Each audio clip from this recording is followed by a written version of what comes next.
ለዛቲ ቤት ሳረራ አብ ቀዲሞ ለዛቲ ቤት ሐነጻ ወልድ ወፈጸማ መንፈስ ቅዱስ። እችን ቤት አስቀድሞ እግዚአብሔር አመሰረታት። እችን ቤተ ክርስቲያን እግዚአብሔር ወልድ አነጻት፣ መንፈስ ቅዱስም ፈጸማት።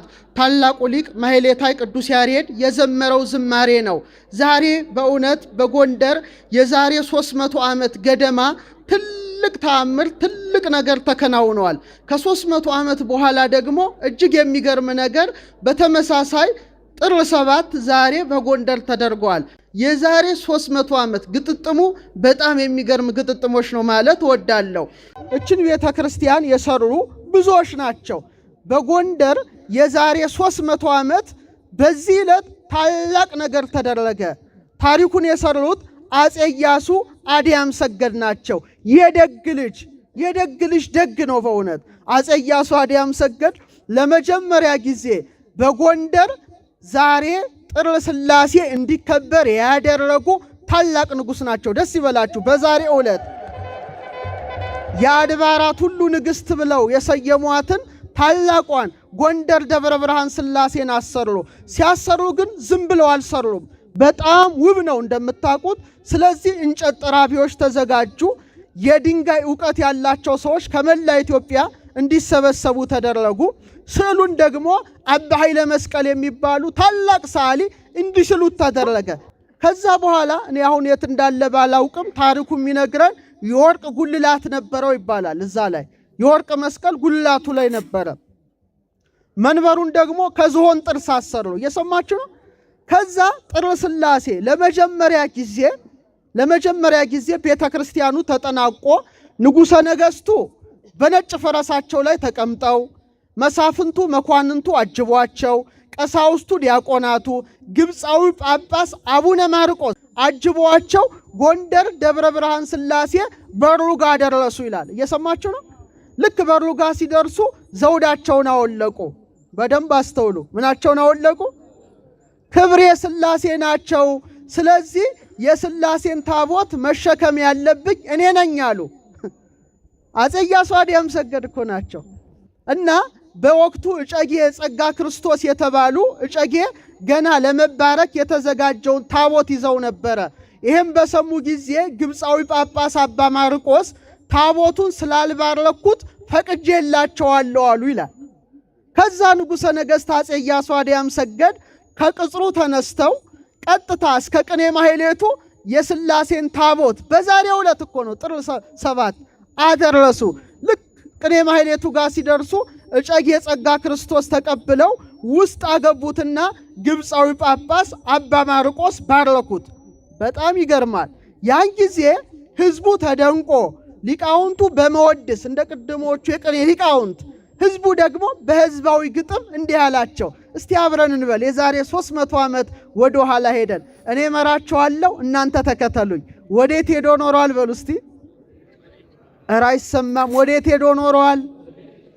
ሰሞነኛ ቄሱ ታቦት ተሸከመ፣ ዘውዱን ጥሎ ኢያሱ የተሸሸገውን የአባቱን ቅስና ኢያሱ ገለጠው፣ ታቦት አነሳና አየነው። ኢያሱ ደብረ ብርሃን ቆሞ ልክ እንደ ኪሩቤል ሶስቱን ተሸክሞ ሥላሴን ቢሸከም ኢያሱ ገነነ፣ ለአራቱ ኪሩቤል አምስተኛ ሆነ። የጎንደር ሊቃውንት እንደዚህ ያሉ ይላል። በወቅቱ ተመልከቱ እንግዲህ ይሄ ሁሉ። እናታቸው ደግሞ ደግ እናት በመሆኗ ቁስቋምን ስታሰራ 1000 ሰራተኛ ነበራት። እቴጌ ምንትዋብ ባለሙያ ሴት 1000 ሰራተኛ 500 ቁጭ ብሎ ይገነባል። ማህሌተ ጽጌ ጎንደር ያስጀመረች እቴጌ ምንትዋብ ናት። እመቤታችንን ስደቷን በማሰብ ቁስቋምን የዘከረች ብቸኛ ሴት፣ እንደውም ጽጌ ጾምን የጀመረች ይላሉ ዶክተር ስርገው እሷ ናት ይላሉ። 1000 ሰራተኛ አስቀምጣ 500 ይገነባል ስተት እንዳይገኝበት፣ 500 ደግሞ ስተት ይፈልግ ነበረ። እመቤታችን እንከን የለሽ ናት። አመስግኗት ድንግል ማርያም። የድጓው መምህራን አሉ።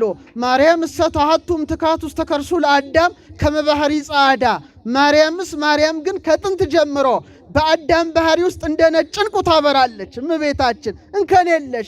ልጇ ደግሞ የሥላሴን መቅደስ የዛሬ 300 ዓመት ሲያንጽ ሕዝቡ የቆስጠንጢኖስ የአርቃዲዮስ በረከት ይደርብ ብሎ ሕዝቡ በእልልታ ተቀበለው። 3 ቀን ሙሉ ትልቅ ግብር ጎንደር ላይ ሕዝቡ ሁሉ እየተመገበ በደስታ አሳለፈ። ደስ ይበላችሁ። ከ300 ዓመት በኋላ አሁን ይሄ ቤተ ክርስቲያን ጽርሐ አርያም ብለዋል ብፁዕ አባታችን አቡነ ኤልሳ በረከታቸው ይደርብን። ለምን አሉት ብዬ ሳስብ ቁጭ ስል አባ ጊዮርጊስ በሰዓታት መጽሐፉ ላይ እንዲህ ብሎ ነበረ። ቤተ ክርስቲያን ትትመሰል በጽርሐ አርያም ዘላይሉ፣ ቤተ ክርስቲያን ላይ ባለችው በጽርሐ አርያም ትመሰላለች አለ። 7 ሰማያት አሉ። ሰማየ ሰማያት የምትባለው ጽርሐ አርያም ናት። በጣም ብሪት ዓለም ናት። ብርሃን ቢጨፈለቅ ብርሃን ቢጣራ የሷን ያህል አያልም። ለምሳሌ ብረት የሚበይዱ ሰዎች ብትመለከቱ ፍንጣሪ አለ። የዓለማት ሁሉ ብርሃን እንደ ፍንጣሪ ነው በጽርሐ አርያም ዘንድ ሲታይ። እግዚአብሔር ጽርሐ አርያምን ፈጥሮ 5 ሥራ አሰርቷል። አንደኛ ታቦት ዘዶር የተባለች የብርሃን ታቦት በውስጧ እንዲቀመጥ አደረገ። ሁለተኛ መንበረ ብርሃን የብርሃን መንበር እንዲቀመጥባት አደረገ። ሶስተኛ መንጦላዕተ ብርሃን 7 የእሳት መጋረጃ በዙሪያዋ እንድትጋረድ አደረገ። አራተኛ 4ቱን ጸወርተ መንበር አምጥቶ ኪሩቤልን በቀኝ ሱራፌልን በግራ አደረገ። በዚህ ሳያበቃ 5ኛ 24ቱን ካህናተ ሰማይ ከመናብርት ነገድ ከሰራዊተ ሩፋኤል መርጦ ማዕጠንት አስይዞ በዙፋኑ ዙሪያ እንዲቆሙ አደረገ። ታዲያ ጽርሐ አርያም ቤተ ክርስቲያንን ትመስላለች ወይም ቤተ ክርስቲያን ጽርሐ አርያምን ትመስላለች ብሎ ሊቁ አባ ጊዮርጊስ ሰየመ። በእውነት እችን ቦታ ጽርሐ አርያም ተብላለች። እንደ ጽርሐ አርያም መቅደስ አለን። እንደ ታቦተ ብርሃን ታቦተ ሕጉ አለ። እንደ መንበረ ብርሃን መንበረው አለ። እንደ መንጦላዕተ ብርሃን መጋረጃው አለ። እንደ 4ቱ ጸወርተ መንበር 4ቱ ሊቃነ ጳጳሳት በምስራቅ በምዕራብ በሰሜን በደቡብ ሆነው ሊቃነ ጳጳሳት ያስተምራሉ። እንደ 24ቱ ካህናተ ሰማይ ቀሳውስት በመንበሩ ዙሪያ ቆመው ያጥናሉና በእውነት እቺ ቦታ ጽርሐ አርያም መባሏ ተገቢ ነው። ደስ ይበላችሁ ይመናል። እግዚአብሔር ስራው ድንቅ ነው። ይህ ብቻ አይደለም። ከ5ቱ በተለይ ከ7ቱ ሰማያት 5ቱን ለቤተ ክርስቲያን ምሳሌ አድርጓቸዋል። ለምሳሌ ኢየሩሳሌም ሰማያዊት ስራዋ 4 ማዕዘን ነው። ምን አይነት አቅጣጫ አላት? 4 ማዕዘን ናት። 12 ደጃፎች አሏት። 12 ምሰሶዎች አሏት። 12 መላእክት ይጠብቋታል። ልብ አድርጋችሁ አስተውሉ። በ12ቱ የከበሩ ድንጋዮች ታንጻለች። ኢየሩሳሌም ሰማያዊት ማለት ቤተ ክርስቲያን ናት፣ መቅደሳችን ናት። በእርግጥ ቤተ ክርስቲያናችን 12 ደጃፎች የላትም። ነገር ግን 3 በራፎች እንዲኖራት አባቶቻችን አድርገዋል። ለምን? የአብ የወልድ የመንፈስ ቅዱስ ምሳሌ ነውና። እንደገና 4 ማዕዘን እንዲኖራት አድርገዋል። በምን አምሳል? በኪሩቤል አምሳል፣ በሱራፌል አምሳል፣ በማቴዎስ አምሳል፣ በማርቆስ አምሳል፣ በሉቃስ አምሳል፣ በዮሐንስ አምሳል። ስለዚህ ሰላም ላንቺ ይሁን ቤተ ክርስቲያን የኢየሩሳሌም ሰማያዊት ምሳሌ ብለን እጅ እንነሳለንና በእውነት በኢየሩሳሌም ሰማያዊት ምሳሌዋ በሆነችው በምድራዊት መቅደሳችን የሰበሰበን አምላካችን ክብር ምስጋና ይግባ። አመስግኑት። እግዚአብሔር አምላክ ዓለመ መላእክትን ሲያዘጋጅ ኢዮር፣ ራማ፣ ኤረር ይባላሉ። 9 ክፍል ከፍሏቸዋል። ለምን ከፈላቸው? የቤተ ክርስቲያን ምሳሌ ሊያደርጋቸው ነው። ኢዮር፣ ራማ፣ ኤረር እጅግ የሚገርሙ ናቸው። በብርሃን ያማሩ ያሸበረቁ፣ ወርዳቸው ቁመታቸው ትክክል የሆነ ነው። ኢዮር ውስጥ 3 ነገሮች ታገኛላችሁ። ኪሩብ የሚመራው ነገደ ኪሩቤል አለ፣ ገጸ ሰብና ገጸ አንበሳ። እንደገና ዝቅት ስትሉ ሱራፊ የሚመራው ነገደ ሱራፌል አለ፣ የንስርና የላም ፊት ያለው መልአክ። ወደ ታች ዝቅ ስትሉ ባለሰይፉ ሰይፍ የያዘው ሚካኤል የሚመራቸው ነገደ ኃይላት አሉ። ኢዮር ላይ ብቻ 3 ክፍል አለ። ራማ በተባለችው ሰማይ ዝቅ ብለን ስንመለከት አርባብ የተባለውን ነገድ ገብርኤል ይመራዋል። መናብርት የተባለውን ነገድ ሩፋኤል ይመራዋል። ስልጣናት የተባለውን ነገድ ሱርኤል ይመራዋል። አሁንም ወደ ኤረር ዝቅ እንበል። ኤረር ላይ ስንገባ ሊቃናት የተባለውን ነገድ ሰዳኬል ይመረዋል። መኳንንት የተባለውን ነገድ ሰላትኤል ይመረዋል። መላእክት የተባለውን ነገድ አናንኤል ይመረዋል። 3 ሰማያት አሉ፣ 9 ክፍሎች አሏቸው። ይሄ ምንድን ነው? የቤተ ክርስቲያን ምሳሌ ነው። ለዚህ ነው ታላቁ ሊቅ ቅዱስ ያሬድ አለ ለዛቲ ቤት ሳረራ አብቀዲሙ፣ ይችን ቤት አለ አስቀድሞ እግዚአብሔር አብ መሰረታት፣ እግዚአብሔር ወልድም አነጻት፣ መንፈስ ቅዱስ ፈጽማት። እንደ ኢዮር፣ እንደ ራማ፣ እንደ ኤረር፣ መቅደስ፣ ቅድስት፣ ቅኔ ማህሌት አለን። እንደ 9 ክፍሎች 9 የክህነት ማዕርጋት አሉ። ኪሩቤል የሊቃነ ጳጳሳት፣ ሱራፌል የጳጳሳት፣ ኃይላት የቆሞሳት፣ አርባብ የቀሳውስት፣ መናብርት የዲያቆናት፣ ስልጣናት የንፍቅ ዲያቆናት፣ ሊቃናት የአናጉንስጢሳውያን፣ መኳንንት የመዘምራን። ደስ ይበላቸው ኦርቶዶክሳውያን፣ ስርዓቷ ሰማያዊ ነው። ስለዚህ ቅዳሴ ቤተ ክርስቲያንን ስናስብ ይሄን ሁሉ እናስባለን። ቤተ ክርስቲያን ምን ይሄ ብቻ?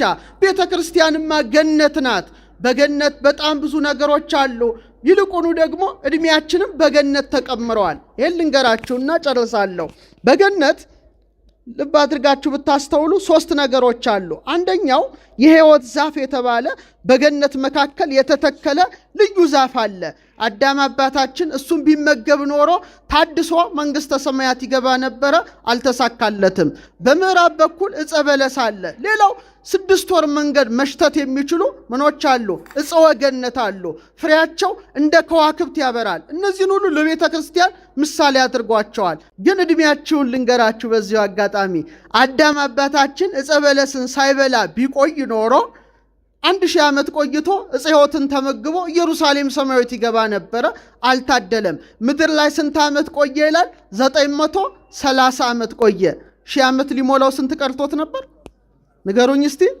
በጣም ጥሩ። ይህ 1000 ዓመት ብሔረ ብፁዓን ላሉት ቅዱሳን ተሰጠና ቀሪዋ 70 ዓመት ደግሞ ለእኛ ተሰጥታናለች ማለት ነው። ዳዊት ዕድሜያችን 70 ነው ያለው።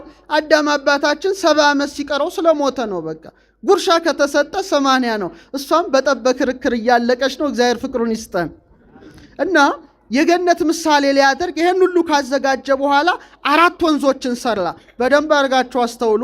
ኤፌሶን፣ ግዮን፣ ጤግሮስ፣ ኤፍራጥስ የሚባሉ የወተት ወንዝ፣ የማር ወንዝ፣ የዘይት ወንዝ፣ የወይን ወንዝ አዘጋጀ። እንደገና በጣም የጠራች የሕይወት ውሃ የምትባል እንድትፈስ አደረገ። ይሄን ስርዓት እግዚአብሔር ሰራ።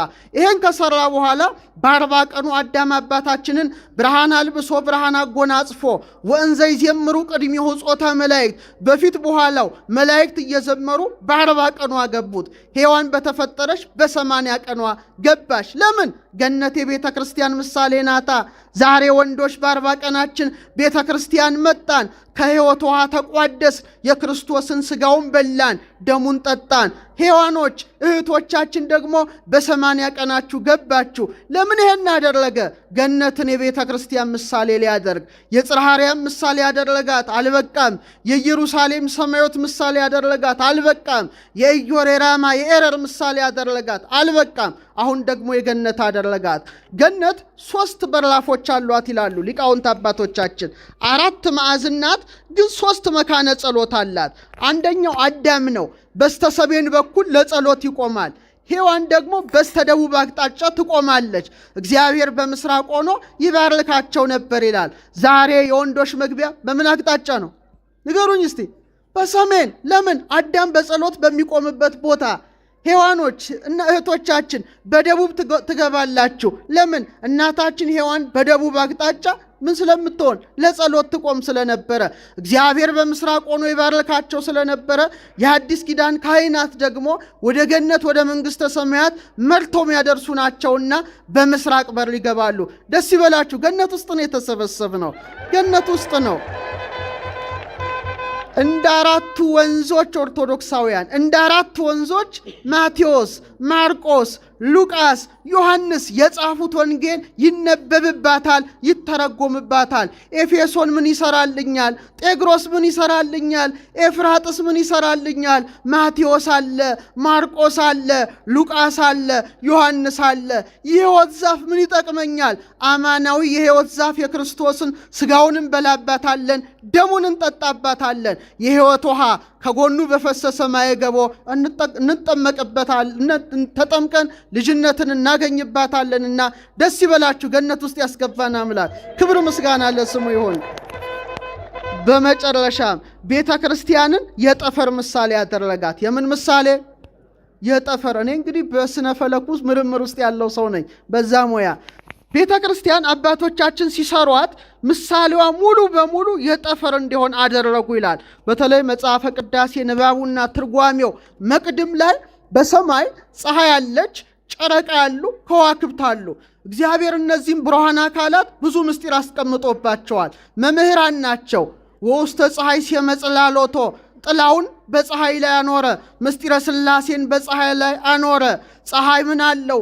ክበብ አለው፣ ብርሃን አለው፣ ሙቀት አለው። ፀሐይ ወጣች ስትሉ አካሏን ነው። ፀሐይን ሙቅ ስትሉስ ሙቀቷን ነው። ፀሐይ ጨለመች ስትሉ ምኗን ነው?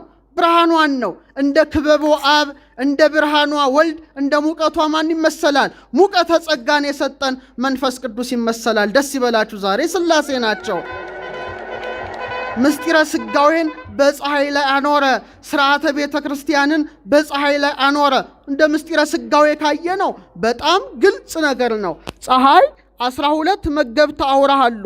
እነሱን በወር ትመግባቸዋለች። በስንት ወቅቶች?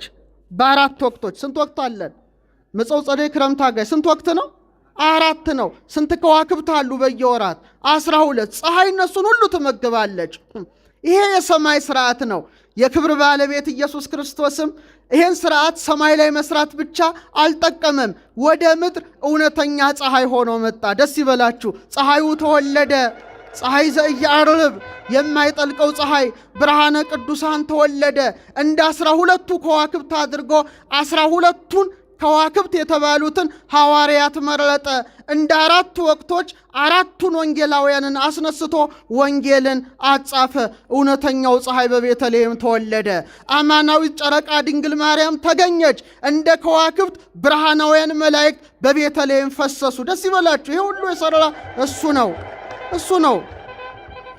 ፀሐይ የኔና ያንተ ሕይወት ናት። ፀሐይ ትሞቃል። ፀሐይ በጠፈር ላይ ትወጣለች፣ እኛም እንወለዳለን። ፀሐይ በጠፈር ላይ ታበራለች፣ እኛም ልብስ ለብሰን እናጌጣለን። ፀሐይ ጊዜዋ ስትደርስ ትጠልቃለች፣ እኛም ምን እንሆናለን? እንሞታለን። ፀሐይ ግን ጠልቃ አትቀርም። እንደገና ምን ትሆናለች? ትወጣለች፣ እኛም ደግሞ እንወለዳለን። ይልቁኑ ደግሞ የቤተ ክርስቲያን ፀሐይ ኢየሱስ ክርስቶስ ነው። ካህናት አባቶቻችን ጨረቃ ናቸው። ጨረቃ ብርሃኗን የምታገኘው ከማን ነው? ንገሩኝ። ከፀሐይ ነው። ከፀሐይ የተቀበለችውን ብርሃን ትፈነጥቃለች። ካህናትም ከኢየሱስ ክርስቶስ የተቀበሉትን ስልጣነ ክህነት ለምእመናን ይፈነጥቃሉ። ዛሬ የቤተ ክርስቲያን ፀሐይ መድኃኔ ዓለም ነው። ጨረቃ ካህናት ናቸው። ከዋክብት ደግሞ ዲያቆናት ናቸው። በመንበሩ ላይ 3 ብርሃን ይብራ ይላል መጽሐፈ ቅዳሴ። 3 መብራት ይብራ። አንዱ መብራት በቀኝ፣ አንዱ መብራት በግራ፣ ዙሪያውን ደግሞ የቀናዲል የመቅረዝ መብራቶች ይብሩ። ስለምን ቢባል በቀኝ ያለው የፀሐይ ምሳሌ፣ በግራ ያለው የጨረቃ ምሳሌ፣ ዙሪያውን በቤተ ክርስቲያን የሚበሩ መብራቶች የከዋክብት ምሳሌ ናቸው። ደስ ይበላችሁ። ቤተ ክርስቲያን ራሱ ሰማይ ናት ማለት ነው። አንድ ጥያቄ ጠይቄ አበቃለሁ። ስንት በሬ ታርዷል? ዛሬ ስንት በሬ ታርዷል? 25 24 በሬ ብቻ። በጣም ትንሽ ናት እንዴ አሉ እናቶቻችን። አፄ ምኒልክ እየሰማችሁኝ ነው? እንጦጦ ማርያም አዲስ አበባ ያለችውን ቤተ ክርስቲያን ሲያስመርቁ ከቴጌ ጣይቱ ጋራ ጸሐፌ ትእዛዝ ገብረ ሥላሴ ሲጽፉ 4231 በሬ አርደው ነበር ይላል።